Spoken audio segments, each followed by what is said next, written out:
toutes et à tous, bienvenue dans ce nouveau numéro de Top Conso consacré aujourd'hui au cambriolage et aux alarmes. Car en effet, en France a lieu un cambriolage toutes les 90 secondes et pour éviter que cela se passe chez vous, je vous donnerai quelques conseils pour éviter ces intrusions malveillantes.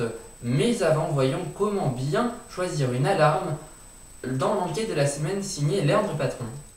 Dénuées d'abonnement de télésurveillance, les alarmes sans fil sont bien moins chères à l'usage et ce sont des dispositifs que l'on peut installer soi-même sans câble à tirer. Voici les critères à étudier pour choisir le modèle qui sécurisera votre domicile. Tout d'abord, il y a la centrale. C'est elle qui va gérer les détecteurs et les dispositifs d'alerte, la sirène et le message. Elle doit supporter un nombre suffisant de détecteurs pour couvrir l'ensemble de votre propriété. Certains modèles peuvent en gérer 40, d'autres seulement 10. Il faut donc faire attention lorsqu'on choisit son modèle. Il y a ensuite le transmetteur. Il sert à l'envoi de messages d'alerte, vocaux ou textes.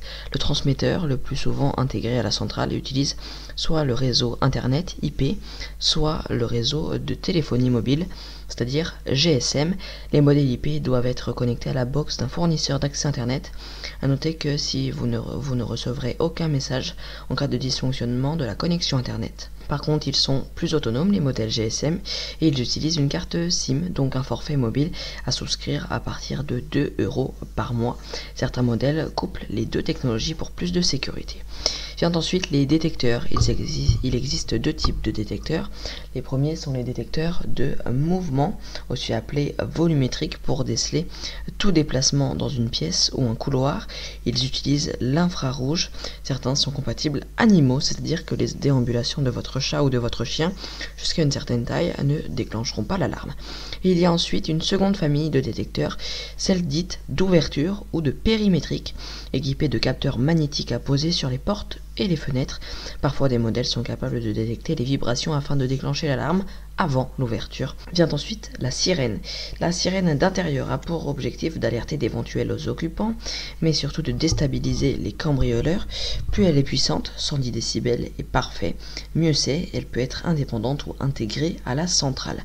Il y a aussi proposé en option la sirène d'extérieur, avec ou sans flash, a surtout pour mission d'alerter le voisinage. Toutefois, la puissance et la durée de fonctionnement sont souvent limitées à 105 décibels et à 3 minutes. Et puis il y a ensuite les prix. Les tarifs des packs d'alarmes sans fil varient d'une centaine d'euros à plus de 1800 € en fonction des éléments fournis, de la technologie et de la marque. Les packs comprennent au minimum la centrale, une sirène intérieure, un détecteur de mouvement et un détecteur d'ouverture, ainsi qu'un badge et ou une télécommande pour désactiver l'alarme quand vous rentrez. Il faut aussi faire attention au prix des accessoires supplémentaires, très variables selon les marques. Certaines alarmes bénéficient d'une certification NF-A2P, gage de qualité des différents éléments composant le pack de l'alarme. Et sous le logo NF-A2P, il existe 3 niveaux de sécurité croissants représentés par 1, 2 ou 3 boucliers. La certification est une démarche volontaire et payante du fabricant.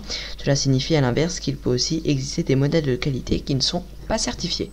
Outre les alarmes, il existe de nombreuses astuces pour éviter les cambriolages. Je vous en donne quelques-unes tout de suite dans les conseils conso. Premier conseil, vous pouvez installer des barreaux à vos fenêtres et installer une porte blindée. Vous pouvez également renforcer la sécurité de vos serrures de votre logement. Évitez l'accumulation de vos courriers lors de vos séjours hors de votre maison ou appartement. De plus, il faut éviter de donner la durée de votre absence. Enfin, vous pouvez signaler auprès du commissariat de police afin que les forces de l'ordre patrouillent près de chez vous lors de votre congé. C'est la fin de ce numéro de Top Conso sur les alarmes et les cambriolages. Merci à vous tous pour votre fidélité. Dans le prochain numéro, nous parlerons d'alimentation et notamment des yaourts. D'ici là, je vous passe une excellente fin de journée. A très vite sur InfoTV.